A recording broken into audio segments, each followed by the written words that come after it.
បាទសួស្តីខ្ញុំបានឈ្មោះពេជ្រនេះធ្វើការនៅក្រុមហ៊ុន Heineken នេះគឺការក្នុងនាយកដ្ឋាន marketing ផ្នែកខាង event manager ហើយខ្ញុំបានចាប់ផ្ដើមចូលធ្វើការនៅក្រុមហ៊ុននេះគឺតាំងពីថ្ងៃទី1ខែ6ឆ្នាំ1994អញ្ចឹងមកទល់ថ្ងៃនេះគឺមានរយៈពេល30ឆ្នាំគត់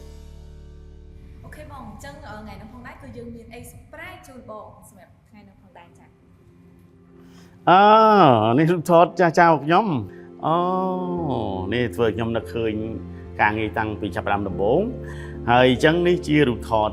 សហការីដែលបានធ្វើខាងមួយគ្នាតាំងពីឆ្នាំ1994មកគឺគាត់អ្នកខ្លះគាត់នៅអ្នកខ្លះក៏មិនដឹងទៅណាអ្នកខ្លះតែទៅអត់បានអញ្ចឹងមានការនឹកលឹកពួកគាត់ដែរណាជាងនេះជាការងារដំបូងរបស់ខ្ញុំហើយនេះហើយរូបថតមួយនេះគឺជារូបថតខ្ញុំដែលធ្វើជា sales rep គឺជាតំណាងផ្នែកលក់ដំបូងនៅរាជធានីភ្នំពេញហើយឆ្នាំ2003 2005នោះខ្ញុំបាន posting បានទៅកាន់នៅខេត្តខាងពីយប់ដែលខ្ញុំមានការកាន់ខាងខេត្តកំពង់ធំខាងសៀមរាបខាងព្រះវិហារដល់មានជ័យអញ្ចឹងបន្ទាប់ពី3ឆ្នាំក្រោយមកខ្ញុំបានទៅកាន់នៅខេត្តមណ្ឌលគិរីមានមណ្ឌលគិរីគេចេះសឹងថែម6ខេត្តទៀតអញ្ចឹងយើងមើលផ្លូវជំនាន់នោះគឺផ្លូវមានការលំបាកណាស់គឺភាគច្រើនគឺអត់ផ្លូវតែម្ដងអញ្ចឹងធ្វើឲ្យបៀដែលយើងទៅនោះគឺតាមផ្លូវចាស់ផ្លូវបុរាណផ្លូវទេសគោផ្លូវអទេសតែគេផ្លូវសម្រាប់មនុស្សដើរអញ្ចឹងធ្វើឲ្យយើងធ្វើដំណើរពីភ្នំពេញទៅដល់ខេត្តមណ្ឌលគិរីវាយូរខ្លាំងណាស់បើសិនខេត្តភ្ជុំវិញរយៈពេលយើងទៅរាប់ទៅ12ថ្ងៃទៅ14ថ្ងៃអញ្ចឹងអាចទៅ2អាទិត្យនេះជារថយន្តដឹកទំនិញរបស់យើងដែលជាប់នៅតាមផ្លូវកាលហ្នឹងខែភ្ជុំដែលយើងស្នាក់នៅក្នុងព្រៃហ្នឹងតកងឡានហ្នឹងស្នាក់នៅជាមួយឡានហ្នឹងរហូតដល់ជាពេល7កន្លះខែអញ្ចឹងណាបៀដែលយើងយកទៅបន្តបន្ទាប់ហ្នឹងគឺយើងដាក់តាមខេត្តស្ទឹងត្រែងតាមខេត្តរតនគិរីដែលកាលហ្នឹងក៏អត់មានផ្លូវទេគឺទៅតាមទូទាំងអស់បាទរូបថតនេះគឺជារូបថតដែលខ្ញុំបានទៅរៀននៅប្រទេសវៀតណាមដំបូងទៅហាណូយហើយដែលខ្ញុំមានសេចក្តីរីករាយជាខ្លាំងដោយសារលើកទី1ដែលខ្ញុំមានប៉ាសពតហើយខ្ញុំមានឱកាសជិះយន្តហោះខ្ញុំសប្បាយចិត្តខ្លាំងណាស់ហើយដល់ពេលមកវិញខ្ញុំក៏មានកម្លាំងចិត្តក្នុងការធ្វើការឲ្យក្រុមហ៊ុនបន្តទៀតឆ្នាំ2012ខ្ញុំបានក្លាយជា event manager នៅខាង marketing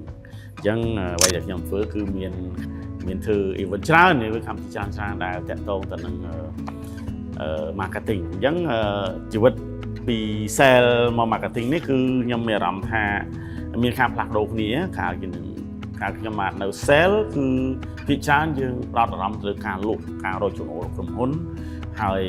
យើងដូរមក marketing នេះគឺភាគច្រើនយើងធ្វើការតាក់ទងទៅនឹងធ្វើកម្មវិធីធ្វើឲ្យមានចំណាយដើម្បីធ្វើឲ្យម៉ាកយីហោរបស់យើងល្បីល្បាញអញ្ចឹងបានន័យថា marketing ខ្ញុំចាប់ដើមតាំងពីឆ្នាំ2012រហូតមកដល់ពេលនេះគឺជាការផ្ដល់កិត្តិយសរបស់មហាធំធេងដោយលោកអគ្គនាយកក្រុមហ៊ុន Heineken Cambodia ដែលប្រគល់មានទុនសាវរីដ៏មហាសប្បាយមហាអស្ចារ្យសម្រាប់ខ្ញុំមានអារម្មណ៍ថារំភើបខ្លាំងក្នុងការទទួលវាហើយនឹងខ្ញុំក៏មានអារម្មណ៍ថាខ្ញុំសប្បាយរីករាយធ្វើការឲ្យក្រុមហ៊ុននេះបន្តទៀតរយៈពេល30ឆ្នាំក្រុមហ៊ុនបានមានការបំរុងតម្រង់ទៅជាពិសេសបញ្ហាសុខភាពបញ្ហា